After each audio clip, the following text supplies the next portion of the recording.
Welcome back to No Offense. Today I have with me Dakaya Sanders, also known as DK. Dakaya is a point guard. She played at Southern University and also Alabama State. She helped lead her team to the SWAC championship as well as a win in the NCAA Tournament. DK, thank you for coming. Thank you for having me. Spending a little bit of time with me.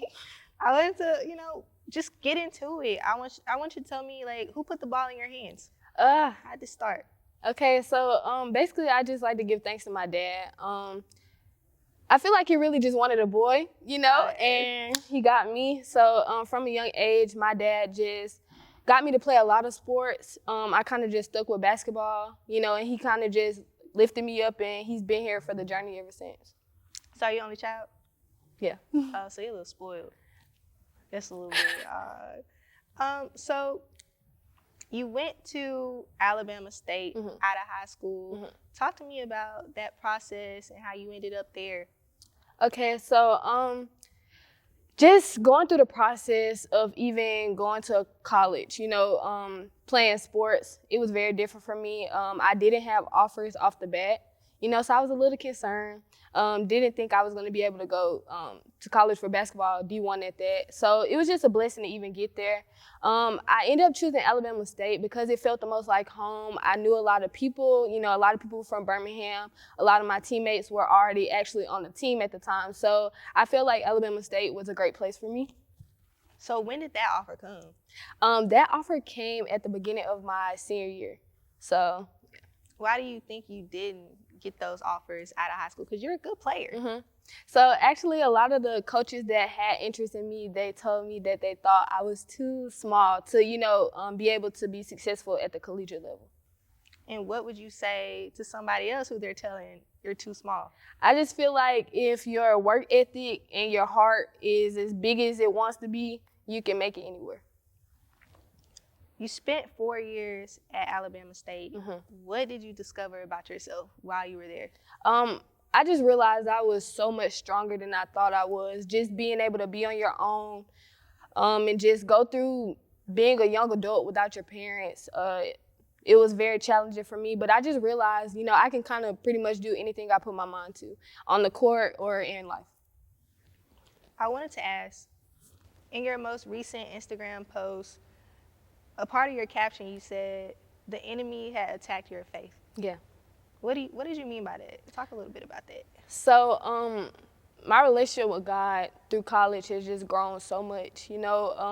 I've always been to church. I've always, called myself a Christian. But it wasn't until I was on my own where I actually realized how much God had been doing in my life and how much he had a plan for me. And I just felt like it was so much I was going through, like I said, being on my own, being at college by myself, and I realized that the enemy was attacking me, and just being on my own and just trusting God and trusting the process, I realized, that I can, like I said, make it through anything. Trust in the process. You also talked about being in a waiting season. Were you frustrated at all? Yes. Okay. Yeah. So, like you mentioned, I was at Alabama State for 4 years. So when you first get there as a freshman, you're expecting to play. You're coming from high school, being the best of the best, then you're coming to college where basically everybody on your team is the best of the best. So for me, it was just finding my way to be set apart amongst being on a team with the best of the best. And then on top of that, it was just, figuring things out like how I'm going to get playtime as a freshman. Because a lot of people, you don't come to college just to sit on the bench. Right. Or, you're not really, trying to. But as a freshman, coaches tend to go with their older players. Nothing wrong with that, but that's just the way of how things work. So I was just pretty much trying to find my way, Did you end up playing a lot as a freshman? Yeah, I did end up playing a lot as a freshman, but what I went through, for my freshman year was I came in during COVID. Oh, okay. So we didn't get a chance to play like preseason. So a lot of me figuring out, my game and how I was going to play at this level was kind of taken away from me in a way. I didn't really get a chance to play much until, I would say, tournament time. Because we didn't get a chance to play at the beginning. So, what type of adjustments, you talked about finding your way in college, what type of adjustments did you have to make to your game? So, for one, I would say you have to work 10 times harder. You know, I was used to working pretty hard in high school, but being at the collegiate level, you have to work a little bit harder, of course, because like I said, you're playing with some of the best people, you know, from other places. So I just had to find a way to work a little bit harder, be a little bit tougher, you know, figure out, like I said, how I can get some play time. If that means I gotta smack the best person at practice, I had to do that. You know, Not like you kind of have to do that. Yeah. Because the coach gonna go with who they trust at the end of the day, and if they don't trust you, you don't play. So You talked about coaches saying it would be hard for you playing guard at your height at the Division I level. Could you talk about the challenges of being a smaller guard? yeah, so I would say, for example, like now, playing in preseason, we get a chance to play against the best of the best. So this year we got a chance to play against UCLA or teams of that caliber, Oklahoma, just the bigger teams, SEC teams. And a lot of those girls, I know the point guards on those teams starting at 5'7". Yeah, 6 Yeah, feet, so like. it's like you got to figure out a way. If you still want to get a bucket, I got to figure out how I'm going to score on a 6-foot girl, you know, and that, like I said, that just comes with heart and just, I guess, finding your way when it doesn't seem like it's a way. So I remember my freshman year of high school, I was a little bit delusional. So I asked the coach, I was like, Coach, and he was so nice about it. I was like, you think I could play D1 basketball? And he said, I'm going to be honest, it's going to be very hard for a person at your height. And I'm 5'5". I'm like, okay, whatever. And when I recently started going to women's basketball games a lot, like you said, I would be there. They're like, at guard, Yeah. 5'10", 6 Yeah. feet, center 6'3". I'm like, yes, that's crazy tall. yeah. But anyway, what advice would you have for somebody in their waiting season? Because you also mentioned you want to throw in the towel sometimes. Ooh. So I feel like for anyone that's in their waiting season, don't be discouraged. I know for me, it was patience. Patience was a big thing with me. I wanted what I wanted when I wanted it. So like I said, I was trying to win at Alabama State. I wanted, you know, this year was my first year actually winning a championship, I think, in life. You know, so it was just like I felt like I was bringing so much to the table at Alabama State. And I'm not saying like I was just scoring 30 points every game, but it was just like I wanted it so bad. I wanted it for my teammates. You know, I was trying to be the best leader that I could be. I was just, you know, doing anything in my mind to get a championship. And I just feel like God was just allowing me to go through the years and just realize like I'm preparing you when I'm ready.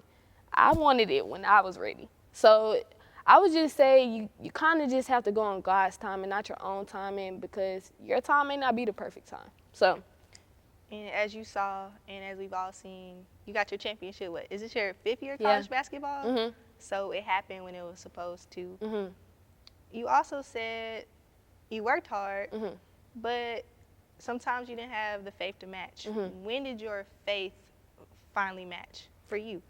So I realized in a lot of the times or a lot of opportunities that I had to actually win a championship, because I had the opportunity, you know, when I was in high school. I had the opportunity in my undergrad years. I just, when everything got hard, you know, I was like, man, like maybe I'm making a mistake, you know.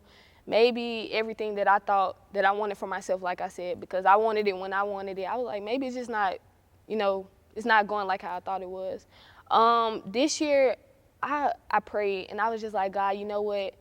I'm gonna just ask you for unwavering faith. I don't want to be up and down anymore. If this is what you're gonna give me, or I feel like if you're gonna bless me with this, I'm gonna trust you the whole time. You know, whether I'm having a bad day at practice, having a bad game, I'm just gonna trust you no matter what's going on. So that was pretty much when I decided, like, you know what? I'm the problem too.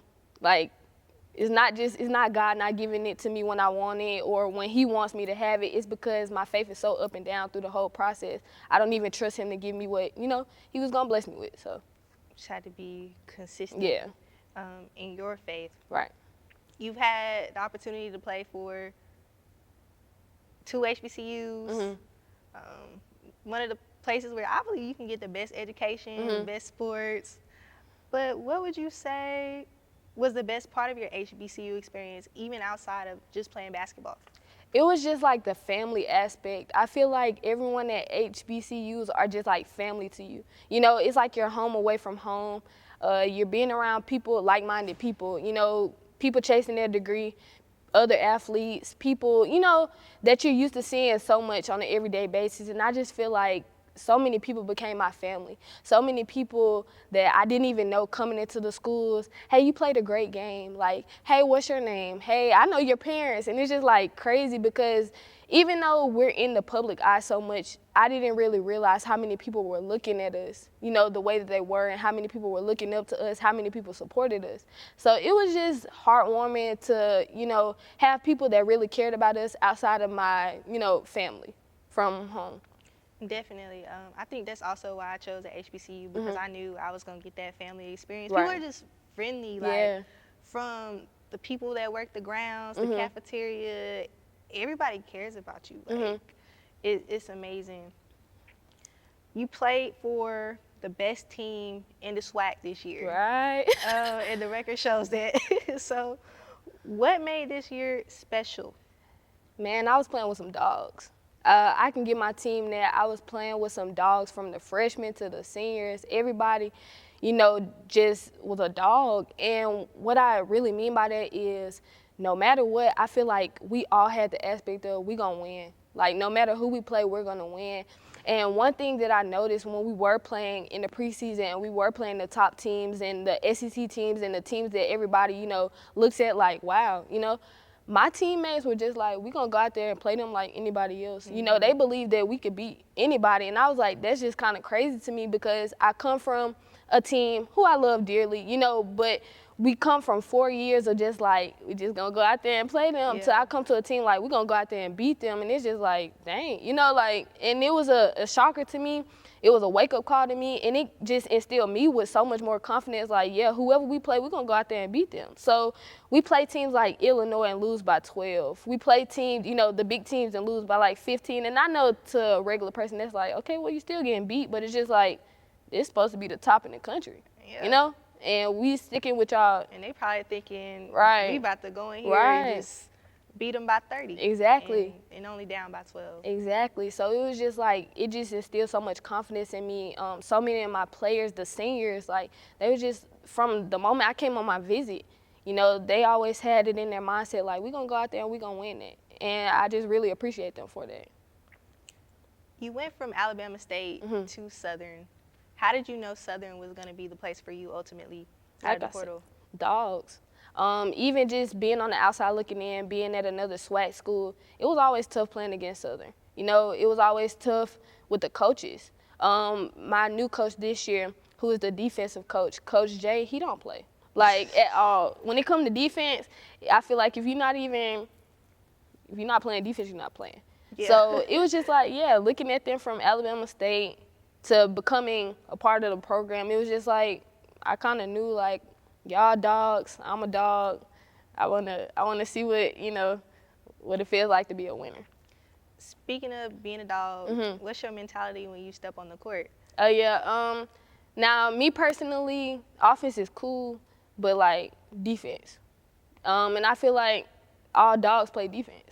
Like, so I just feel like if you say you had the best player on your team, I want to guard them. Like, you got to show me why you got, you know, player of the year, or you got to show me why you first team. Like, you got to show me that, because just because that's what it says on the paper, you know, that doesn't mean. Yeah, I'm picking up what you're putting down. Yeah. And you talked about some of the guards being 5'7", 5'10", 6 feet. Have they ever said anything like, oh, she can't guard me? Like, it's. You know, sometimes that's what they think. Okay. Yeah.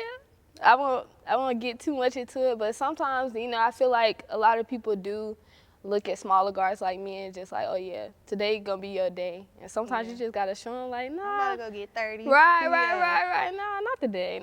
So how do you maintain I guess, that discipline during the game because being that you are smaller, I'd imagine some of them try to just go at you to get you in foul trouble. So talk to me about that process and what that looks like for you in the game. Okay, so for me, just going into the game, I already know whether it's on offense or defense, you know, like I kind of have to be on the court. So knowing that I'm playing taller players, you know, I have to be more defensively sound. Knowing I have to be on the court in general because, you know, we kind of, I'm sorry. Keep talking. It's okay. Yeah, you kind of would. Can you re-ask the question? I'm sorry. Oh, I asked.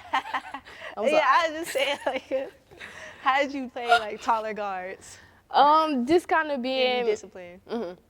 So me just knowing that I have to be on the court, my coach is looking for me to be on the court and stay on the court because I am an older point guard. I just kind of know can't really get in too much foul trouble. Yeah. You know, if you're going to post me up and give me 2, I just have to take that. But I know I have to be on the court. Have to take it. Yeah.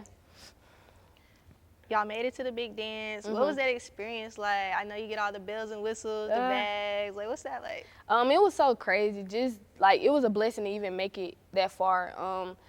It's really an experience like none other. Just being able, like you said, to receive the gifts, practicing on a bigger court, playing in front of a bigger crowd. It was just so mind-boggling to be there. I was just so grateful to be there. And then also I feel like the team that we played was expecting us to, you know, like they were expecting to beat us. So just to actually win the game in the tournament, it was just great.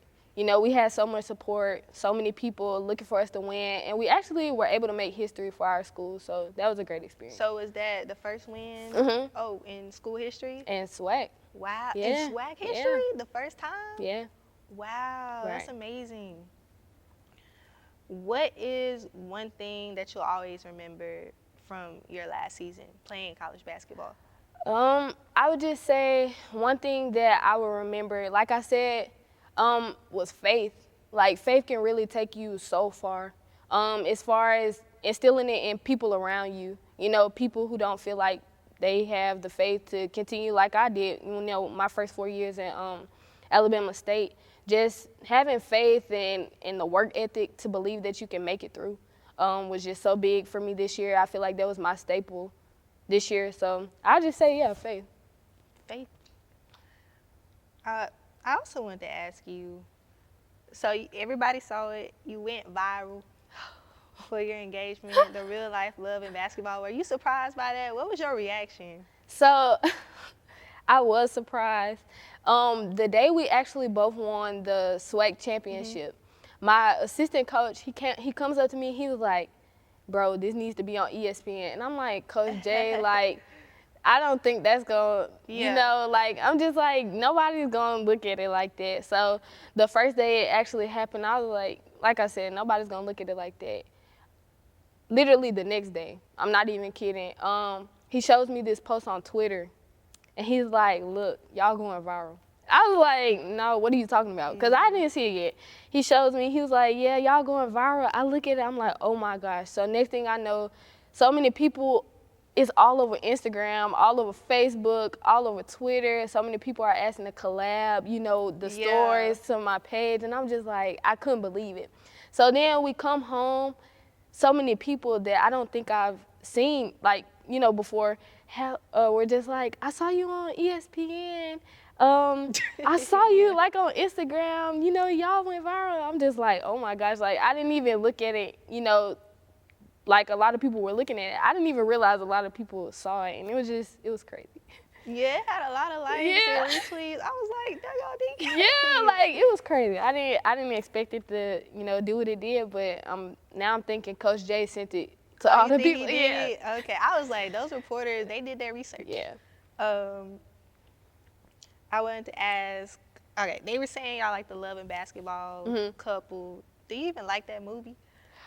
I like the movie, What? but I don't like the Love and Basketball. It's a little Cause Monica and cute. they're They're a little toxic. yeah, a little bit.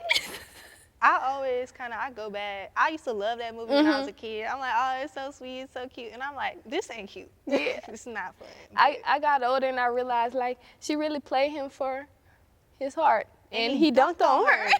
He dunked on her. I don't want anybody doing it. Yeah. Nah, that's because he really, okay, never mind. We're not even going to get into Yeah, it. But they ended up together. And that's really cool. So back to you. Were you surprised when you got engaged? Like, were you expecting it? In a way, but I didn't expect it this soon because, you know, we're still in college, you know. He was still doing his thing as far as basketball, and I was doing my thing as far as basketball, and we were pretty much locked in, you know, with basketball. But I appreciate him so much for still going through with it in spite of everything we had going on. Yeah, really grateful that it happened. I was shocked, though, because, I'm sorry. What was was it like, were your friends like, oh, make sure you have your nails done, your hair? No, so like the crazy thing was we had to play Alabama State. Okay. Right. So I'm just coming with, I was more kind of focused on that because I'm like, dang, I'm coming back to my old school. You know, I was just pretty on high about that. We played them, we ended up winning, so I'm pretty happy. And everything was normal. Like, my family came to the game, but my sister came to the game. And I was just like, what you doing here? Like, you know? Yeah. But I didn't think nothing crazy about it. And my friend did ask me during the week. She was like, girl, show me your nails and this, that, and the third. But, like, nobody made it too obvious.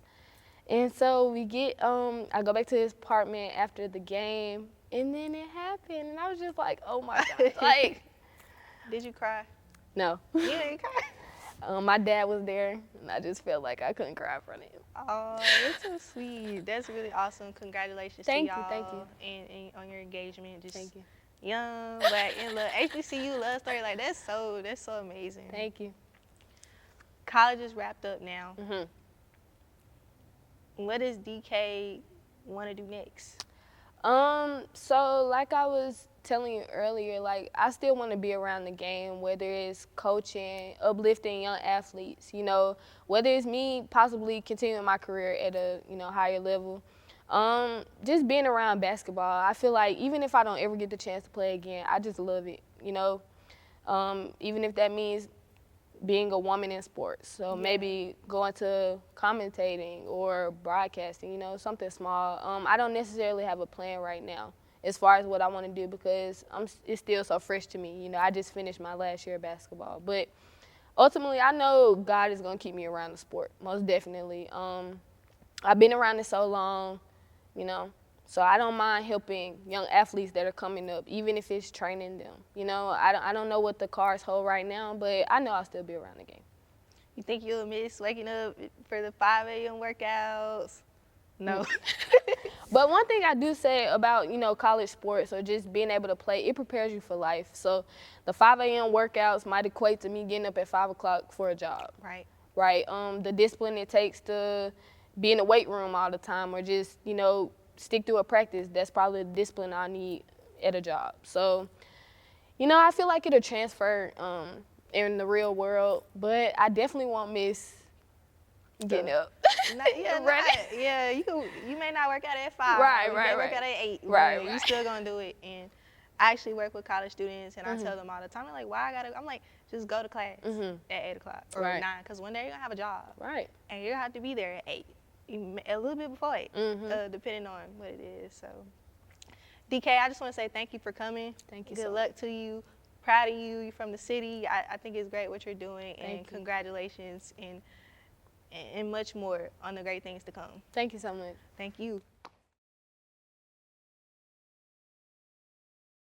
Hey, if you like this type of content, be sure to like and subscribe to our channel and follow us on Instagram at NoOffenseSports_.